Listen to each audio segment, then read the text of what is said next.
Hello guys, this is Surendra Kumar. स्वागत है आपका अभियान आयुष एकेडमी के इस लर्निंग प्लेटफॉर्म पे। आज हम डिस्कस करने वाले हैं एक वेरी इंपॉर्टेंट टॉपिक। और टॉपिक क्या, ये एक बहुत ही इंपॉर्टेंट रिपोर्ट है और इस रिपोर्ट का नाम है वर्ल्ड एयर क्वालिटी रिपोर्ट 2024। उसके बारे में हम लोग चर्चा करने वाले हैं। तो यहाँ पे इसके जितने भी इम्पोर्टेंट एस्पेक्ट्स हैं उनके बारे में हम लोग यहाँ पे चर्चा करेंगे। तो बिना देरी से बिना आपका ज़्यादा समय लिए हम हमारी क्लास को करते हैं स्टार्ट। तो यहाँ पे हम लोग बात करते हैं सबसे पहले वर्ल्ड एयर क्वालिटी रिपोर्ट के बारे में। पहला ही सवाल आपसे ये पूछा जाता है, एग्जामिनर आपसे पूछेगा इस रिपोर्ट को जारी कौन करता है। तो यहाँ पे इसका सिंपल सा आंसर होगा आईक्यू एयर के द्वारा इसको क्या किया जाता है, हर साल जारी किया जाता है।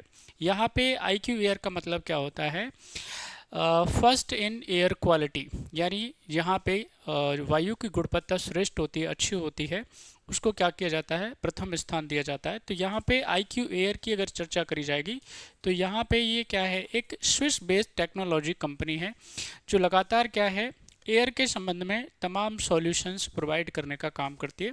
जहाँ पे क्या होता है, वायु की गुणवत्ता खराब होती है तो तमाम मेजर्स सुझाने का भी काम करती है। और तमाम नेशनल, इंटरनेशनल, यूनाइटेड नेशंस के तमाम एजेंसी, उन सब के साथ में ये कोऑर्डिनेशन में काम करती है, उनको सलाह देने का भी काम करता है। तो यहाँ पे इसके द्वारा क्या किया जाता है, इस रिपोर्ट को जारी किया जाता है। इसका ये 7th यहाँ पे क्या है, एडिशन है, यानी 7वीं रिपोर्ट है। इसकी लास्ट जो रिपोर्ट आई थी वो 2000, अगर मैं बात करता हूँ तो अभी हाल ही में 2023 के अंदर आई थी और अभी 25 की रिपोर्ट आना बाकी है। ये जो रिपोर्ट हम डिस्कस कर रहे हैं वो कौन सी है, याद रखना है आपको, 2024 की रिपोर्ट है। अब इस रिपोर्ट की अगर बात करी जाए, इस रिपोर्ट की अगर मैं फाइंडिंग्स की बात करूँगा, उससे पहले इसमें क्या क्या विशेष ध्यान रखा गया है, किन किन चीज़ों को इसमें शामिल किया गया है। तो यहाँ पे इस डेटा को रिलीज करने से पहले, इस रिपोर्ट को जारी करने से पहले, यहाँ पे आईक्यू एयर के द्वारा पूरे वर्ल्ड के अंदर 40,000 से ज़्यादा क्या है, लगभग 40,000 की बात अगर हम करें तो एक एयर क्वालिटी मॉनिटरिंग यहाँ पे स्टेशंस की स्थापना करी गई थी, जिनके द्वारा क्या किया जा सकता हो, वहाँ पे जो PM 2.5 यानी पार्टिकुलेटेड मैटर 2.5 का क्या किया जा सके, मेज़र किया जा सके, उसको मॉनिटर किया जा सके। ये वेरी इंपॉर्टेंट है, पार्टिकुलेटेड मैटर 2.5। यहाँ पे लगभग ये 9,000 के आसपास यहाँ पे जो शहरें, उनको क्या किया गया है, इसमें शामिल किया गया है। साथ ही साथ में इसके यदि देशों की बात करी जाए तो 138 देशों को क्या किया गया है, इस रिपोर्ट में शामिल किया गया है, यानी वहाँ से डेटा कलेक्ट किया गया है। ये डेटा तमाम स्कूल, कॉलेज, यूनिवर्सिटी, रिसर्च संस्थान, यहाँ पे वो किसी भी प्रकार का कोई अन्य और संस्थान हो सकता है, वहाँ से भी क्या किया गया है, ये डेटा इकट्ठा किया गया है। अब यहाँ पे बात करते हैं इस डेटा के हिसाब से। तो डेटा में यहाँ पे क्या किया गया है, जो सबसे खराब वायु गुणवत्ता वाले, यहाँ पे अगर बात करते हैं देशों के बारे में, जहाँ पे जो PM पार्टिकुलेटेड मैटर 2.5 की जो सबसे ज़्यादा मात्रा है, उसके अगर संबंधों की बात करते हैं तो यहाँ पे पहले नंबर जो दिया गया है वो एक अफ्रीकी देश है, उसका नाम है चाड, उसको दिया गया है। दूसरे अगर मैं बात करता हूँ नंबर पे, जो देश है आपका पड़ोसी है, यानी हमारा पड़ोसी है, वो है बांग्लादेश। तीसरे नंबर पे अगर मैं बात करता हूँ तो यहाँ पे वो आएगा आपका पाकिस्तान। पाकिस्तान जो है वहाँ पे लगातार आतंकवाद की तो स्थिति थी ही खराब, साथ ही साथ में अर्थव्यवस्था की स्थिति खराब है, ठीक है कि नहीं, करप्शन प्रशंसन के मामले में भी बुरा हाल है, अब यहाँ पे प्रदूषण के मामले में भी यही स्थिति है, तीसरे नंबर पे है। अगर मैं बात करता हूँ तो 2023 में हम तीसरे नंबर पे हुआ करते थे, अब जिस पे क्या है, पाकिस्तान आ गया है। चौथे नंबर पे अगर मैं देशों की बात करता हूँ तो कांगो है और 5वें नंबर पे है भारत। तो ये हमारे लिए भी बहुत ही क्या है, कह सकते हैं कि सोचने का विषय है, सोचनीय विषय है, जिस पे क्या किया जाना चाहिए, सोचा जाना चाहिए। अर्थव्यवस्था तो आगे बढ़ रही है, शिक्षा के मामले में तो हम आगे बढ़ रहे हैं, विकास के मामले में तो हम लोग आगे बढ़ रहे हैं, लेकिन जीवन के स्तर की अगर बात करी जाए, सांस की बात की जाए, सुप्रीम कोर्ट की गाइडलाइन के हिसाब से माननीय सर्वोच्च न्यायालय ने जो फ्री, अगर मैं बात करता हूँ, और फ्रेश, माफ़ कीजिए, फ्रेश अगर एयर की बात करी जाए, फ्रेश एयर, ठीक है कि नहीं, जो स्वच्छ साफ वायु है, उसे भारतीय नागरिकों का अधिकार बताया, ये फंडामेंटल राइट है और ये हर भारतीय को मिलना ही चाहिए, लेकिन वो मिल नहीं पा रहा है। बात समझ में आ रही है? तो भारत को क्या है, यहाँ पे 5वां स्थान दिया गया है प्रदूषण के मामले में। यहाँ पे पूरी अगर मैं बात करता हूँ दुनिया के शहरों के संबंध में, तो पूरी दुनिया के शहरों में अगर 20 शहरों को ले लिया जाए IQ एयर के हिसाब से, तो उसमें 13 प्रदूषित शहरों में उन 20 अगर शहरों की बात करी जाए तो 13 भारत के शहर हैं। इसमें से यहाँ पे अगर कैपिटल्स की बात करता हूँ, मैं राजधानी की बात करता हूँ, तो दिल्ली पहले नंबर पे आती है। यहाँ पे दिल्ली के बारे में एक बड़े शायर हैं, उन्होंने एक बड़ी अच्छी बात कही है दिल्ली के संबंध में। चेहरे पे सारे शहर के, चेहरे पे सारे शहर के धूल गर्द और मलाल है, जो दिल का हाल है वही दिल्ली का हाल है। यानी यहाँ पे लोग अलग अलग मामलों में दुखी भी हैं, दिल से भी दुखी हैं, और फिर अब हवा से भी क्या हैं, धूल और मिट्टी से भी क्या हैं, दुखी हैं।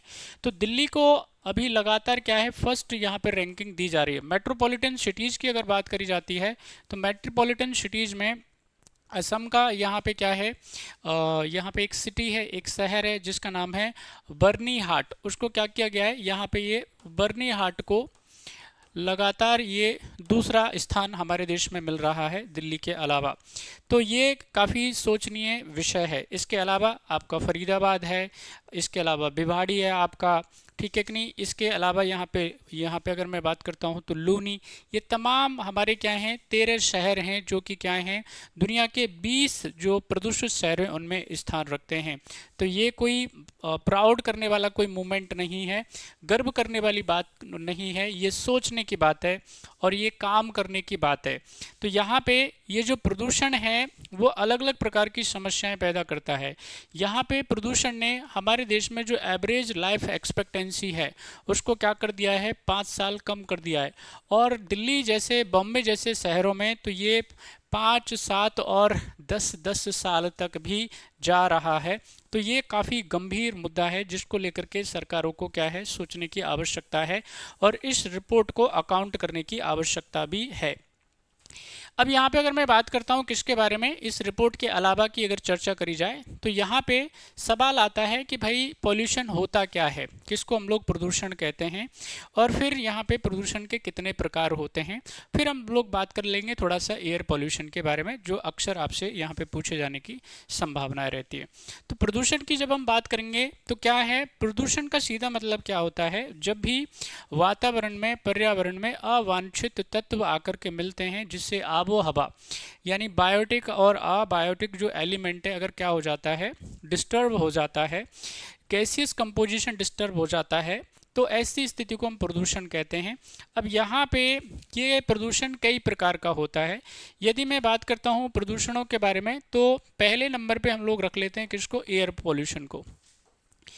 तो एयर पॉल्यूशन की अगर बात करी जाए तो इसको हम क्या कह रहे हैं, वायु प्रदूषण कह रहे हैं। तो अब वायु की हमारे वातावरण में, हमारे एटमॉस्फेयर में एक क्या है, फिक्स या एक निश्चित मात्रा है, और अगर उसमें किसी प्रकार का परिवर्तन होगा तो ऐसी स्थिति में क्या होगा, जो हवा है वो क्या हो जाएगी, खराब हो जाएगी, प्रदूषित हो जाएगी, स्वच्छ नहीं रहेगी, सांस लेने योग्य नहीं रहेगी, वो हमको बीमार कर सकती है। तो यहाँ पे एयर पॉल्यूशन जो होता है वो 2 प्रकार का होता है।